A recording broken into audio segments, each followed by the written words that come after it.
Inside the palace, Kate faints and a guard's rescue reveals something sinister. The morning sun painted the marble floors of Buckingham Palace in shades of gold and amber as Catherine, Princess of Wales, walked through the East Wing corridor. Her heels clicked against the polished stone in a rhythm that had become as familiar to the palace staff as the changing of the guard. She moved with the practiced grace of someone who had learned to carry the weight of a crown that wasn't yet hers, but everyone knew would be someday. The corridor was unusually quiet for a Tuesday morning. Most of the senior royals were attending a private meeting in the blue drawing room, discussing matters that Catherine had been deliberately excluded from. She didn't mind. These exclusions had become more frequent lately, and she had learned not to ask questions. Questions, she had discovered, were dangerous things in a place where secrets were the real currency. Lady Margaret Thornfield, her lady-in-waiting, struggled to keep pace beside her. Margaret was new to the position, having replaced the previous lady-in-waiting just 3 weeks ago under circumstances that no one seemed willing to discuss. The woman who had served Catherine for 2 years had simply disappeared one morning, leaving behind only a brief note about a family emergency that required her immediate attention. "Your Royal Highness," Margaret ventured, her voice barely above a whisper. "Perhaps we should discuss the afternoon's schedule?" Catherine slowed her pace, but didn't turn around. "What about it, Margaret?" "The charity visit to St. Mary's Hospital has been moved to next week. Something about security concerns." This was the third charity event that had been postponed in the past month, all citing security issues that no one could adequately explain. Catherine had begun to notice a pattern, though she couldn't quite put her finger on what it meant. Events that would put her in contact with the public, particularly those involving children or healthcare, seemed to be the ones most frequently affected. "I see," Catherine replied, though she didn't see it all. "And what am I supposed to do with the afternoon instead?"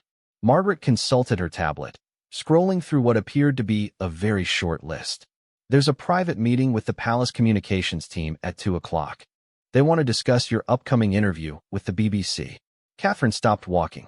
The interview was supposed to be a simple piece about her work with early childhood development, nothing controversial or complex. She had done dozens of similar interviews over the years. Why would it require a special meeting with the communications team? Did they say what specifically they wanted to discuss? "No, Your Royal Highness. Just that there were some talking points they needed to review with you." The phrase talking points sent a chill down Catherine's spine.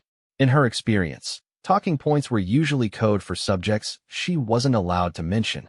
The list of forbidden topics had grown significantly longer in recent months, though no one had bothered to explain why. As they continued down the corridor, Catherine noticed something odd about the palace staff they passed. The usual warm greetings and respectful nods seemed forced, almost nervous. The head butler, James Whitmore, who had served the royal family for over 20 years, couldn't quite meet her eyes when she passed. Sarah Chun, one of the senior housekeepers, actually stepped into an alcove to avoid walking directly past her. "Margaret," Catherine said slowly, "is there something going on that I should know about?" Lady Margaret's face went pale. For a moment, she looked like she was going to say something important, but then her expression shuttered closed. "I'm sure I don't know what you mean, Your Royal Highness." It was a lie, and they both knew it. Catherine had become expert at recognizing lies over the past few months. Living in a palace, she had discovered, was excellent training for detecting deception. Everyone lied about something, whether it was their true opinions about royal policies, their knowledge of palace gossip, or their reasons for requesting transfers to different departments. They were approaching the West Wing now, moving toward Catherine's private office where she handled correspondence and charitable work. The corridors here were older, with portraits of long-dead royals staring down from gilded frames. Sometimes Catherine felt like they were watching her, judging her, waiting for her to make the kind of mistake that would land her portrait in a dusty corner where no one would remember her name. The feeling of being watched had become almost constant lately, not just by the portraits, but by living people.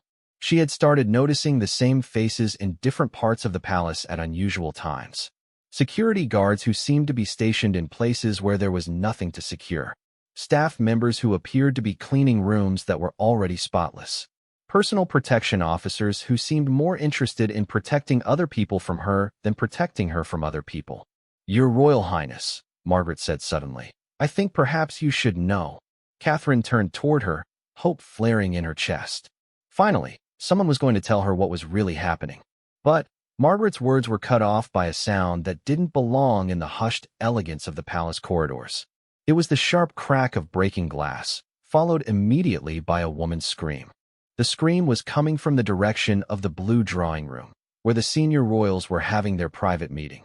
Catherine's first instinct was to run toward the sound, but Margaret grabbed her arm.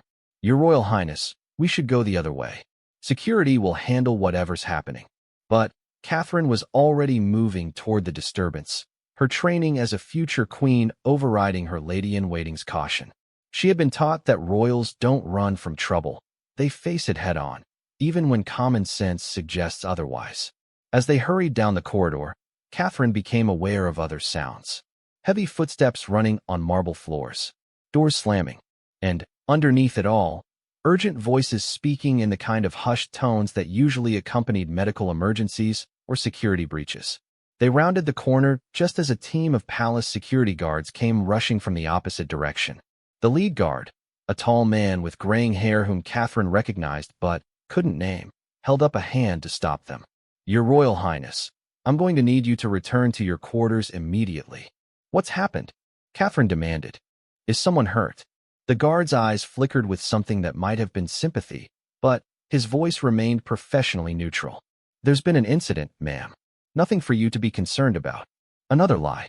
Catherine was becoming tired of being treated like a child who couldn't handle the truth about her own life. She was a grown woman, a future queen, and the mother of 3 children who would someday inherit the throne. She deserved to know what was happening in her own home. "I'm not returning to my quarters until someone tells me what's going on," she said, using the tone of voice she had learned from watching her mother-in-law deal with difficult situations. The security guard looked uncomfortable. Behind him, Catherine could see more guards, as well as several people in civilian clothes who looked like they might be medical personnel. Someone was definitely hurt, and, judging by the level of response, it was someone important. "Please, Your Royal Highness," Margaret whispered, tugging at her sleeve. "We should do as they ask." But Catherine was done with doing as she was asked without explanation.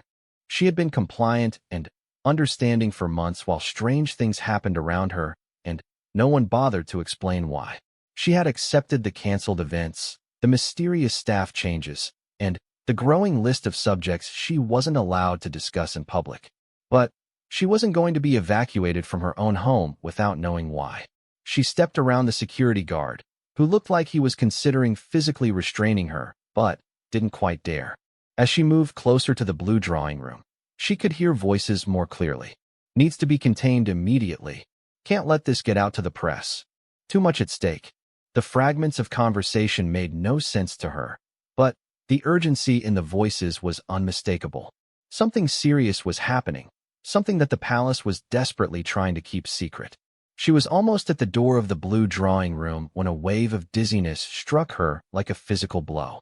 The golden corridor seemed to tilt sideways, and the faces of the long-dead royals in their portraits began to blur and spin. Catherine reached out for the wall to steady herself, but her hand couldn't seem to find it. The marble floor was rushing up toward her face, and she could hear Margaret calling her name from what sounded like a great distance. The last thing she remembered was a pair of strong hands catching her as she fell, and a voice she didn't recognize saying, "I've got you, Your Royal Highness. You're safe now." But even as consciousness faded, Catherine couldn't shake the feeling that safety was the one thing she definitely wasn't. When she awoke, she was lying on a sofa in a room she had never seen before. The ceiling above her was painted with cherubs and clouds, but it wasn't the ornate style typical of Buckingham Palace's public rooms. This was somewhere private, somewhere she wasn't supposed to be. A man was kneeling beside the sofa, checking her pulse. He was wearing the uniform of a palace guard, but Catherine was certain she had never seen him before. He was young, maybe early 30s, with dark hair and eyes that seemed far too knowing for someone in his position. "How are you feeling, Your Royal Highness?" he asked, his voice carrying a slight accent she couldn't quite place. "Where am I?" Catherine tried to sit up, but he gently pressed her back down. "You're safe," he repeated. "You fainted in the corridor." I brought you here to recover privately. Who are you? The question came out more sharply than she had intended, but something about this situation felt wrong. Palace protocol would never allow an unknown guard to move an unconscious royal to a private room without supervision. The man hesitated for a moment, and Catherine saw something flicker across his features. Fear? Calculation? She couldn't be sure. My name is David Reynolds, Your Royal Highness. I'm new to the security detail. Another lie. Catherine was certain of it. But before she could press him for more information, the door burst open and Margaret rushed in, followed by two senior security guards and a man Catherine recognized as Dr. Patterson, the royal physician. Your Royal Highness, Margaret exclaimed, genuine relief in her voice. Thank God you're all right. Dr. Patterson immediately moved to Catherine's side, displacing the mysterious guard who had introduced himself as David Reynolds. As the physician began checking her blood pressure and asking routine medical questions, Catherine watched David move toward the door. He paused for just a moment, and their eyes met. In that brief connection, Catherine saw something that made her blood run cold. It wasn't concern for her well-being or relief that she was safe. It was pity, as if he knew something terrible about her situation, something that she herself didn't understand yet. And in that moment, Catherine realized that her fainting spell hadn't been the real emergency at all. It had been a distraction from something much worse. The royal physician declared Catherine perfectly healthy after a thorough examination, attributing her fainting spell to stress and lack of proper nutrition. Dr. Patterson recommended rest and regular meals, prescriptions that seemed almost insultingly simple given the complexity of what Catherine was experiencing. She nodded and agreed to follow his advice, but her mind was elsewhere, replaying every detail of her encounter with the mysterious guard. After the medical team departed, Catherine found herself alone in what she had learned was a private sitting room in the palace's north wing. She had lived in Buckingham Palace for years, yet had never known this room existed. The realization that there were entire sections of her home that remained unknown to her was both fascinating and deeply unsettling. Margaret had been dismissed for the afternoon, though Catherine suspected the dismissal hadn't been her choice. The lady-in-waiting had looked genuinely worried as she left, casting backward glances that suggested she wanted to say something but didn't dare. Catherine stood at the tall windows, looking out at the palace gardens where tourists gathered beyond the iron gates. They seemed so far away, those normal people living normal lives without the weight of secrets and protocol pressing down on them. Sometimes she envied them their ignorance, their ability to believe that the world was exactly what it appeared to be. A soft knock at the door interrupted her thoughts. She expected to see a member of the household staff, perhaps bringing tea or informing her that she was needed elsewhere. Instead, David Reynolds entered the room, still wearing his guard uniform, but moving with a casualness that no palace employee would dare display in the presence of royalty. Mr. Reynolds, Catherine said carefully, not moving from her position by the window. I wasn't expecting to see you again. He closed the door behind him and took several steps into the room before stopping. Catherine noticed that he positioned himself between her and the door, though whether for her protection or to prevent her from leaving, she couldn't tell. Your Royal Highness, I need to speak with you about what happened today. You mean my fainting spell? Catherine kept her voice neutral, but she was studying his face intently. In the better light of the sitting room, she could see details that had escaped her notice earlier. There was a small scar above his left eyebrow, and his hands bore the kind of calluses that came from serious physical training, not the routine exercises expected of palace guards. That's not what I'm talking about, and you know it. The directness of his response caught Catherine off guard. Palace staff never spoke to royals with such familiarity, regardless of the circumstances. Either David Reynolds was dangerously ignorant of protocol, or he wasn't really a palace guard at all. Then, what are you talking about, Mr. Reynolds? He moved closer, and Catherine instinctively tensed. Not from fear of physical harm, but from the growing certainty that this conversation was going to change everything she thought she knew about her life. The meeting in the blue drawing room, he said quietly. The one you weren't invited to. Did you ever wonder what they were discussing that was so important you had to be excluded? Catherine felt her heart rate increase, though she tried to keep her expression neutral. I assume all such meetings involve sensitive government matters that don't concern me directly. David shook his head slowly. They were talking about you, Your Royal Highness. Specifically, they were discussing what to do about the fact that you've started asking too many questions. The words hit Catherine like a physical blow. She had suspected that her growing curiosity about palace operations had been noticed, but the idea that it had become the subject of high-level meetings was terrifying. That's impossible, she said, though even as the words left her mouth, she knew they weren't true. I'm a member of this family. They wouldn't conspire against me, wouldn't they? David's voice was gentle, but his eyes were hard. Think about the last 6 months, Your Royal Highness. The cancelled events, the staff changes, the growing list of subjects you're not allowed to discuss. Does any of that seem normal to you? Catherine turned back to the window, unable to face the confirmation of suspicions she had been trying to suppress. The tourists below seemed even more distant now, like figures from a different world entirely. Why are you telling me this? She asked without turning around. If you're really a palace guard, this conversation could cost you your job. Because I'm not really a palace guard. Catherine spun around to face him. Then who are you? Someone who's been watching what's happening to you. Someone who believes you have the right to know the truth about your own life. The admission should have terrified her, but instead, Catherine felt a strange sense of relief. Finally, someone was being honest with her, even if the honesty was more frightening than the lies had been. Are you going to hurt me? The question sounded absurd even as she asked it, but she needed to know. No, Your Royal Highness. I'm here to help you. But first, you need to understand exactly how much danger you're in. David moved to one of the elegant chairs that furnished the sitting room, but he didn't sit down. Instead, he positioned himself where he could see both Catherine and the door. 3 weeks ago, your previous lady-in-waiting, Emma Morrison, tried to warn you about what was happening. Do you remember the conversation? Catherine searched her memory. Emma had been acting strangely in her final days of service, asking odd questions about Catherine's daily routine and seeming nervous whenever other staff members were present. But she couldn't recall any specific warning. She never said anything directly, Catherine admitted, because she never got the chance. The morning she was supposed to tell you everything, she was found dead in her flat in Westminster.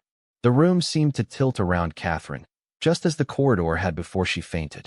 Emma Morrison was dead? The woman who had served her faithfully for 2 years, who had become something like a friend, was gone? That's not possible, Catherine whispered. She left a note about a family emergency. The note was forged. Emma Morrison was murdered because she discovered something she wasn't supposed to know, and because she was planning to tell you about it. Catherine sank into a nearby chair, her legs no longer able to support her. The golden threads that held her world together were unraveling faster than she could process. What did she discover? David hesitated, and Catherine could see him weighing his words carefully. Evidence that someone very close to you has been systematically isolating you from information, and people who might help you understand what's really happening in the royal family. Someone close to me, Catherine repeated numbly. Who? I think you already know, Your Royal Highness. Think about who has the power to cancel your events, change your staff, and control what you're allowed to say in public. Think about who benefits from keeping you ignorant and compliant. The implications of what David was suggesting were so enormous that Catherine's mind initially refused to process them.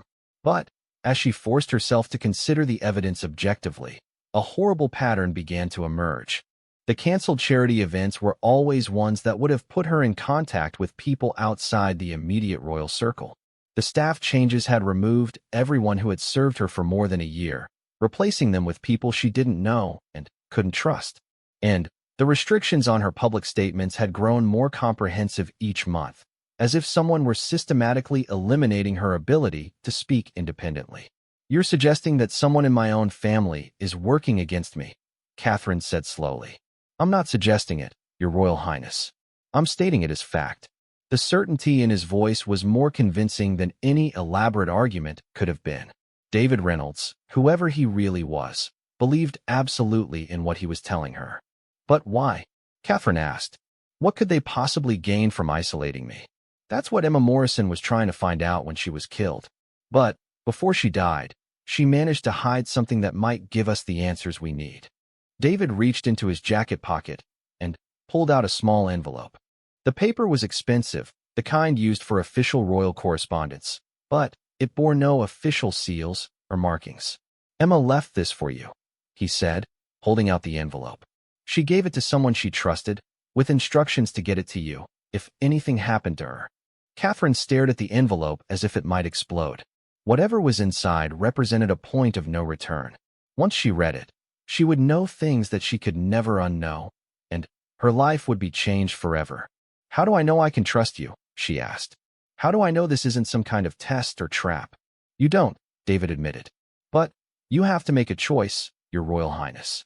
You can continue to live in ignorance, accepting the lies and restrictions until they eventually destroy you. Or you can take the first step toward understanding the truth, even if it's dangerous." Catherine looked at the envelope again, then at David's face. There was no deception there, only a grim determination that convinced her more than any oath or promise could have. She took the envelope from his hand. Her fingers trembled slightly as she opened it, and pulled out a single sheet of paper covered in Emma's familiar handwriting. As she read the contents, Catherine felt the last of her innocence slip away forever. The words on the page revealed a conspiracy so vast and so personal that it made her earlier fears seem naive and small. The royal family hadn't just been keeping secrets from her. They had been actively working to eliminate her influence and power, systematically dismantling her ability to function as an independent member of the monarchy. And, according to Emma's research, Catherine wasn't the first royal to receive this treatment. The paper contained names, dates, and connections that painted a picture of calculated manipulation spanning decades. But it was the final paragraph that made Catherine's blood run cold. Emma had discovered that the ultimate goal wasn't just to control Catherine's public role. Someone was planning to ensure that she never became queen at all, by any means necessary. And they were running out of patience with subtle methods. Catherine looked up at David, who was watching her face carefully. "How long do we have?" "Not long," he replied grimly. "Your fainting spell today wasn't caused by stress, Your Royal Highness. Someone drugged your morning tea. It was meant to be a warning, a demonstration of how easily they can reach you." The revelation that someone had actually poisoned her was somehow less shocking than everything else she had learned. After discovering that her own family was conspiring against her, the fact that they were willing to use chemical means seemed almost inevitable. "What do I do now?" Catherine asked. "Now we find out exactly who's behind this conspiracy," David said. "And we stop them before they decide that warnings aren't enough." Catherine folded the letter carefully and slipped it into her pocket. For the first time in months, she felt like she had some control over her situation, even if that control came with terrible knowledge. "Who are you really, David Reynolds?" "Someone who believes that the truth is more important than protecting powerful people's secrets," he replied. "Someone who thinks you deserve to know what's being done to you." "That's not an answer. It's the only answer I can give you right now. But I promise you this, Your Royal Highness. Before this is over, you'll know everything, including who I really am and why I'm risking my life to help you." Catherine nodded slowly. She was stepping into a world where nothing was certain except danger, but it was better than the suffocating cocoon of lies that had been built around her. "Where do we start?" David smiled for the first time since she had met him, and Catherine saw a glimpse of the man behind the mysterious facade. "We start by figuring out who else in this palace can be trusted. Because whoever is behind this conspiracy, they're not working alone." The next 3 days passed in a careful dance of normalcy that felt like an elaborate performance. Catherine attended her scheduled meetings, smiled for photographers, and participated in the routine functions of royal life, while every moment felt like walking through a minefield. She had become hyper-aware of every glance, every whispered conversation, every deviation from normal routine. David had given her a secure phone, a device so small it looked like her expensive pen. He had shown her how to activate it by pressing a specific sequence on what appeared to be a simple writing instrument. The technology was far beyond anything she had seen in the palace's official security equipment, which raised new questions about who David really was and what resources he had access to. She hadn't heard from him since their conversation in the North Wing sitting room, but she knew he was watching. Several times she had caught glimpses of him in her peripheral vision, always in different locations, always perfectly positioned to observe her interactions without drawing attention to himself. The knowledge that she was under surveillance, even by someone claiming to help her, was deeply unsettling. But it was nothing compared to the growing certainty that the people she had trusted her entire adult life were the ones she needed to fear most. On Thursday morning, Catherine was reviewing correspondence in her private office when Margaret knocked and entered without waiting for permission. The breach of protocol was so unusual that Catherine immediately knew something significant was happening. "Your Royal Highness," Margaret said, her voice tight with barely controlled anxiety. "There's been a change to today's schedule." "What kind of change?" "The private meeting with the communications team has been moved up to 11 o'clock. And Margaret paused, clearly struggling with whatever she was about to say. "And Prince William has asked to see you immediately after." Catherine felt her stomach drop. William had been notably absent from the palace for the past week, supposedly dealing with estate matters in Scotland. If he was returning specifically to meet with her immediately after a communications team briefing, it meant that whatever was happening had reached a critical stage. Did he say what he wanted to discuss? "No, Your Royal Highness. But the meeting has been scheduled for the private audience room." The private audience room was used for the most sensitive royal business, conversations that required absolute discretion and couldn't risk being overheard. Catherine had only been in that room a handful of times during her years in the royal family, and never for anything that had ended well for her. "I see," Catherine said, though her mind was racing. "Margaret, how long have you been my lady-in-waiting?" The question seemed to catch Margaret off guard. 3 weeks, Your Royal Highness. Since Lady Morrison's departure. And, before that, what was your position? "I worked in the Royal Archives, managing historical documents and correspondence." Catherine studied Margaret's face carefully. The woman seemed genuinely nervous, but was it the nervousness of someone who was part of the conspiracy, or someone who was afraid of what the conspiracy might do to her? "Margaret, I need to ask you a direct question, and I need you to give me an honest answer." Margaret's face went pale. "Of course, Your Royal Highness. Do you know what really happened to Emma Morrison?" The silence that followed was answer enough. Margaret knew something, and the knowledge was terrifying her. "Your Royal Highness," Margaret whispered, glancing at the door as if expecting it to burst open at any moment. "I can't. I don't think this is a conversation we should be having." "Because you're afraid of what might happen to you if you tell me the truth?" Margaret's eyes filled with tears, and Catherine knew she had found her answer.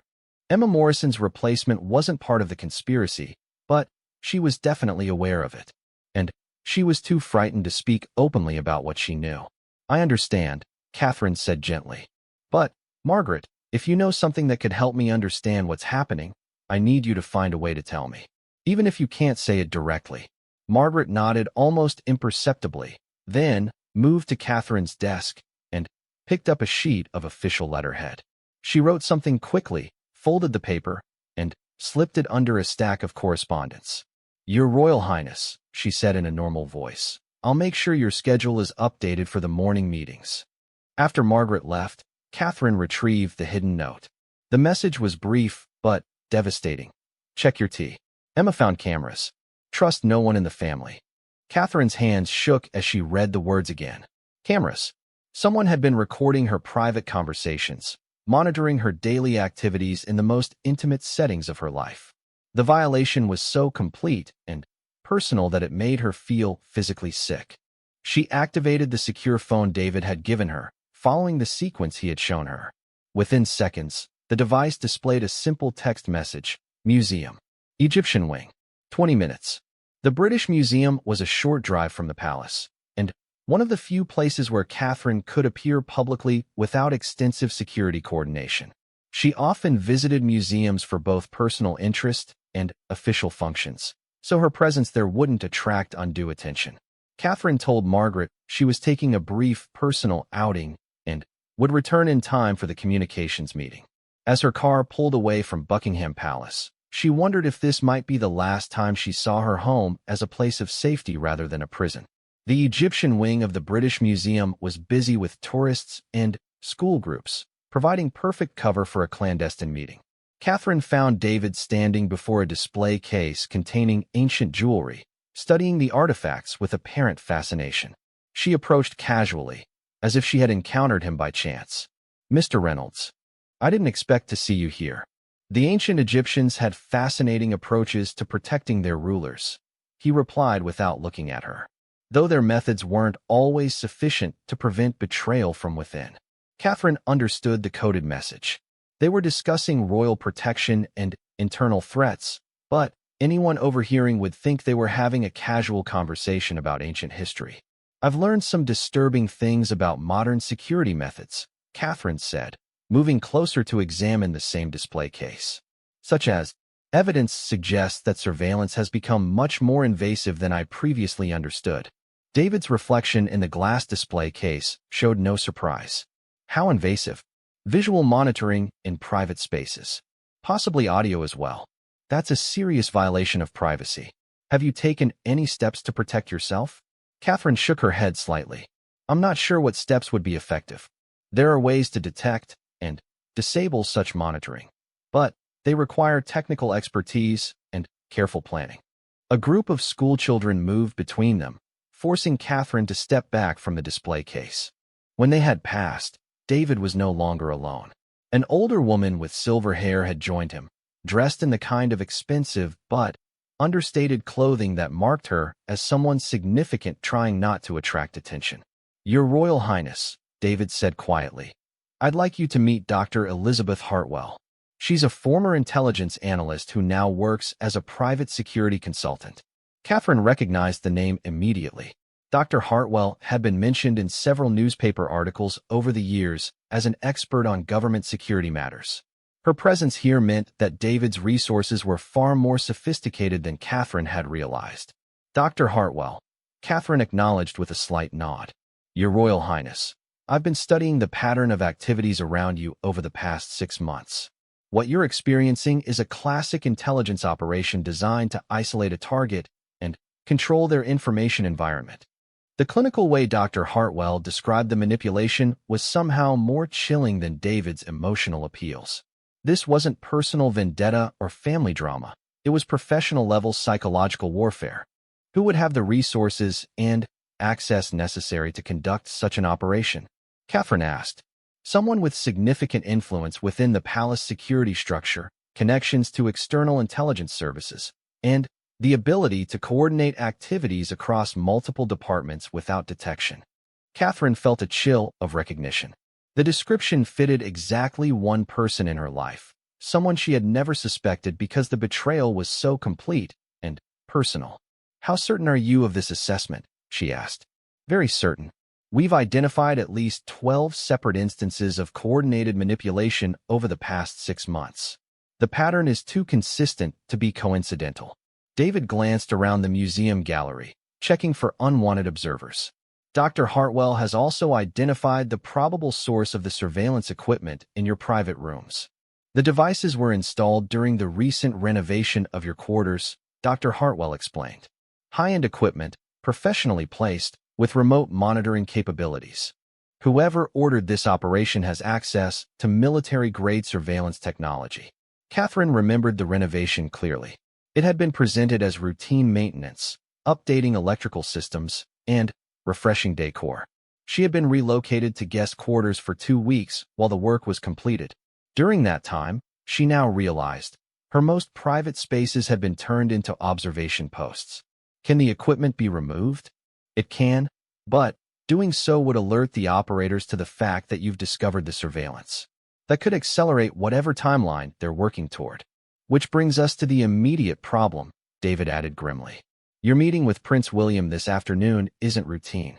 Our sources suggest it's connected to a decision that's been made about your future role in the royal family." Catherine's worst fears were crystallizing into reality. "What kind of decision?" Dr. Hartwell exchanged a look with David before answering. "We believe you're going to be presented with an ultimatum. Accept a significantly reduced public role and complete compliance with palace directives, or face consequences that could include removal from the line of succession." The idea that William, her husband, and the father of their children would participate in such a plan was almost too devastating to accept. But, as Catherine forced herself to consider the evidence objectively, she realized it made perfect sense. William had the access, the authority, and the motivation. As heir to the throne, he would benefit from a compliant wife who didn't ask difficult questions or challenge palace policy. And if she refused to be compliant, removing her from